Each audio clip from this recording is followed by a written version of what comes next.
अस्सलाम वालेकुम everyone and welcome to another episode of The Opinion. आज के एपिसोड के अंदर हमने पाकिस्तानी सहाफ़त के तीन बड़े नामों सलीम साफ़ी, साबिर शाकिर और इमरान रियाज खान साहब की लेनी है कुछ बातें और उन बातों को डिस्कशन का हिस्सा ज़रूर बनाएंगे। लेकिन उससे पहले पाकिस्तान की इकॉनमी के हवाले से एक बड़ा इंटरेस्टिंग टर्न ऑफ इवेंट्स हुआ है जिसकी आपको अपडेट देते चले। IMF ने पाकिस्तान का जो 5 ईयर इकनॉमिक प्लान है $6 अरब का, उसकी $1 अरब की पहली किस्त अप्रूव कर दी है और यकीनन PTI गवर्नमेंट इस बात पर बहुत खुश है और इसको वो अपने लिए एक अचीवमेंट कंसिडर करते हैं, विच इट डेफिनेटली इज़। लेकिन आज के दौर के अंदर आपको बग़ैर शराइत के और बग़ैर मकासद के कोई मुफ्त में टॉफ़ी भी नहीं देता और इसी तरह IMF की भी ये किस्त जारी करने के लिए कुछ शराइत हैं, जिनमें से कुछ शराइत PTI गवर्नमेंट पूरी कर चुकी है और कुछ शराइत PTI गवर्नमेंट ने पूरी करने का IMF से वादा किया है और कुछ मज़ीद मोहलत मांगी है। जो मेन शर्त PTI गवर्नमेंट ने IMF की पूरी की है वो है जी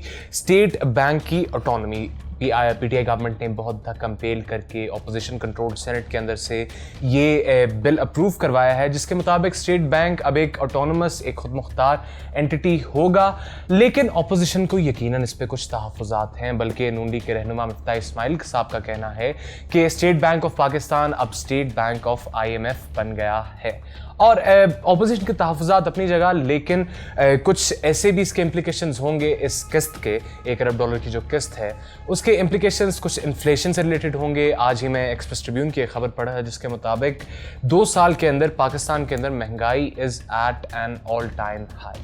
और जहां PTI गवर्नमेंट सेल्स टैक्स के अंदर इजाफा कर रही है ऑल थ्रू द कंट्री, उसके साथ साथ PTI गवर्नमेंट इनकम टैक्सेस के अंदर भी इजाफा कर रही है। अब as the show's name suggest The Opinion, हम इस शो के अंदर पाकिस्तानी मीडिया के कुछ ओपिनियंस इनकॉर्पोरेट ज़रूर करेंगे और मुल्क के अंदर जो फाइनेंशियल हालात चल रहे हैं, कुछ के नज़दीक क्राइसिस है, कुछ के नज़दीक प्रोग्रेस है, हम इसको भी डिस्कस करते हैं। और सबसे पहले मैंने शुरू में जिन 3 सहाफ़ियों का नाम लिया था, सलीम साफ़ी, साबिर शाकिर और इमरान रियाज खान,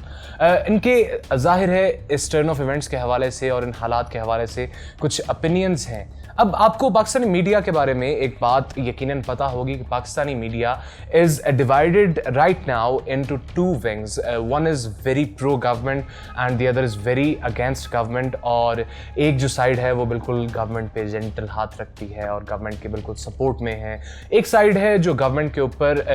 मतलब कि कोई कसर नहीं छोड़ती इस हुकूमत की खामियां निकालने के अंदर और बाज़-औक़ात बिला वजह खामियां निकालने के अंदर भी। और इसी तरह हमारे पास एक तरफ मिसाल मौजूद है साबिर शाकिर की और इमरान रियाज खान साहब की, जिनके अगर आप YouTube चैनल्स पे जाएं तो उनका हर एक थंबनेल देखें तो उस थंबनेल के अंदर इमरान खान को निडर लीडर कहा जाता है और इस तरह थंबनेल्स के अंदर जाहिर होता है कि पाकिस्तान एक जन्नत है। और दूसरी तरफ अगर आप सलीम साफ़ी साहब की मिसाल ले लें तो इनके थंबनेल्स देखें तो आपको इस बात का अंदाज़ा होता है कि पाकिस्तान शायद पाकिस्तानियों के लिए एक लिविंग हेल है, एक कैद है। और ये सारी बातें जहां अपनी तरफ, अगर मैं आपको सलीम साफ़ी साहब की पहले कुछ वीडियो की क्लिप्स दिखाऊं, अगर आप ये क्लिप देखें, इसके अंदर सलीम साफ़ी साहब बता रहे हैं कि पाकिस्तान किस ज़बू हाली का शिकार है।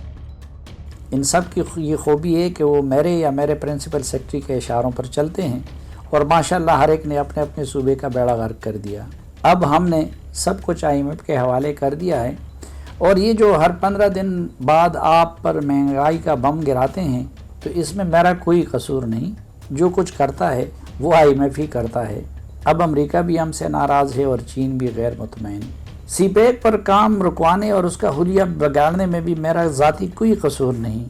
और जैसा कि आपने सलीम साफ़ी साहब की इस क्लिप के अंदर देखा तो आपको इस बात का अंदाज़ा हुआ होगा पाकिस्तान के अंदर आम आदमी के लिए जीना कितना मुश्किल है और basically Pakistan is a 4th world country और पाकिस्तान कॉलोनाइज्ड है। लेकिन इसके बरक्स अगर मैं आपको साबिर शाकिर साहब की और इमरान रियाज खान साहब की कुछ वीडियोज़ दिखाऊँ तो आपको अंदाज़ा होगा कि उनके नज़दीक पाकिस्तान के हालात कितने डिफरेंट हैं। ये देखिए,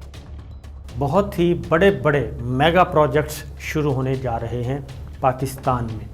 और ये मेगा प्रोजेक्ट्स चारों सूबों में और ज़्यादातर फोकस जो है वो पंजाब है। यानी ऐसे यूँ समझें कि हंगामी बुनियादों पे और जंगी बुनियादों पे ये काम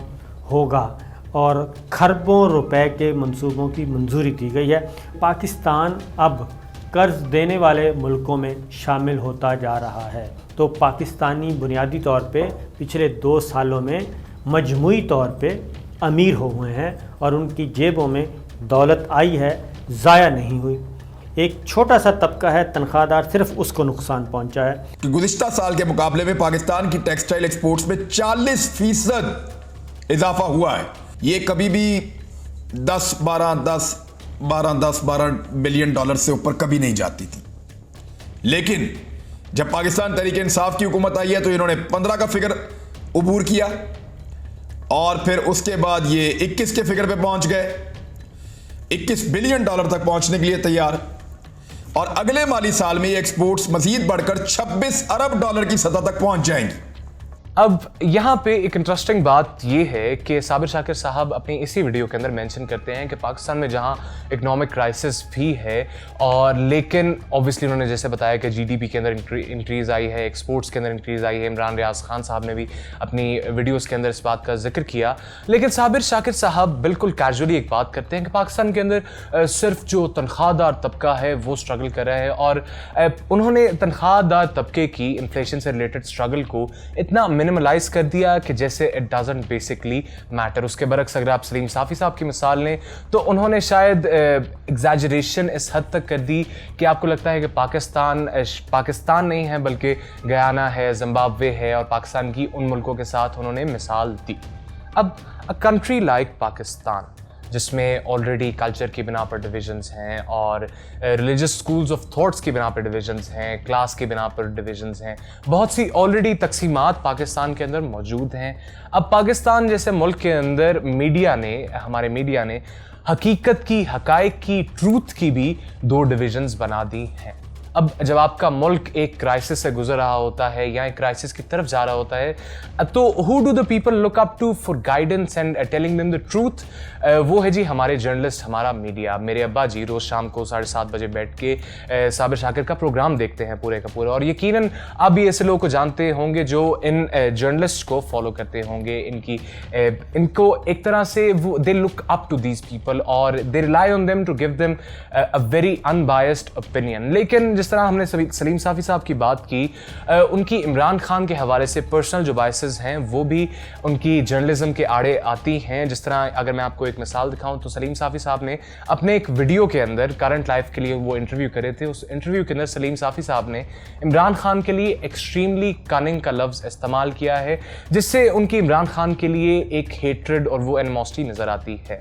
تو پاکستانی میڈیا نے حق کو اور سچ کو ڈیوائڈ کر کے ملک کے اندر ایک کنفیوژن اور کیوس کا سما بنا دیا ہے، اور وہ لوگ جو ان جرنلسٹ کو فالو کرتے ہیں، ان کی بات پہ یقین رکھتے ہیں، ان کی باتیں سنتے ہیں، ان کے نزدیک پاکستان اب ڈیوائڈڈ ہے۔ پاکستان کے ایک طرف اکارڈنگ ٹو سلیم صافی صاحب پاکستان ایک جہنم ہے، اور دوسری طرف according to the likes of Sabir Shakir and Imran Riaz Khan صاحب پاکستان ایک جنت ہے۔ لیکن the truth lies somewhere in between and I am actually equally as confused as you کہ پاکستان کس سمت میں جا رہا ہے، لیکن ایک بات I can assure you کہ پاکستانی میڈیا ٹھیک سمت کے اندر نہیں جا رہا۔